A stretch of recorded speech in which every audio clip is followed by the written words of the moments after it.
This Viking never existed. Not the helmet, not the horns, none of it. Everything you've seen about Vikings is fake. Real Vikings never wore this. Not once. So where did the horns even come from? Let's find out. The horned helmet wasn't born in battle. It was born on a stage. In 1876, Germany, an opera about Norse gods called Der Ring der Nibelungen changed everything.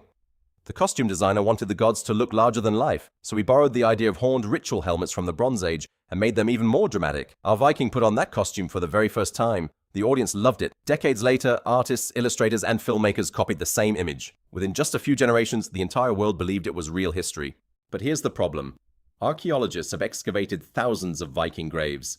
They've found swords, shields, axes, armor, and even complete skeletons, but not a single horned helmet, not one. So what did real Viking helmets actually look like? Just a simple rounded iron helmet, sometimes with a metal nose guard. No horns, no wings, no decorations, because Vikings weren't dressing for a performance. They were dressing to survive a battle. But horned helmets did exist, just not during the Viking Age. Around 900 BC in Bronze Age Scandinavia, archaeologists discovered 2 real horned helmets buried in a Danish bog. Today they're known as the Veksho helmets.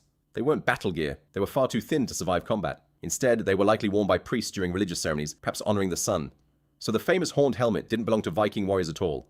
It belonged to religious leaders who lived nearly 1,000 years before the Vikings even existed. So why does this myth still feel true today? Because Hollywood never let it disappear. Movies, comics, cartoons, football mascots, and Halloween costumes kept repeating the same image. One opera costume from 1876 slowly became the world's definition of a Viking. Meanwhile, the real Vikings, the sailors, explorers, and warriors, wore simple practical helmets. And honestly, that's much scarier when someone wearing one is charging straight at you. So the next time you see horns on a Viking helmet, you'll know where they really came from. Not history, but the theater. But why horns? Did ancient people actually worship them? Not exactly. Horns symbolize power, strength, fertility, and survival. For Bronze Age farmers, bulls were everything. They meant food, wealth, and life itself. Wearing horns wasn't fashion.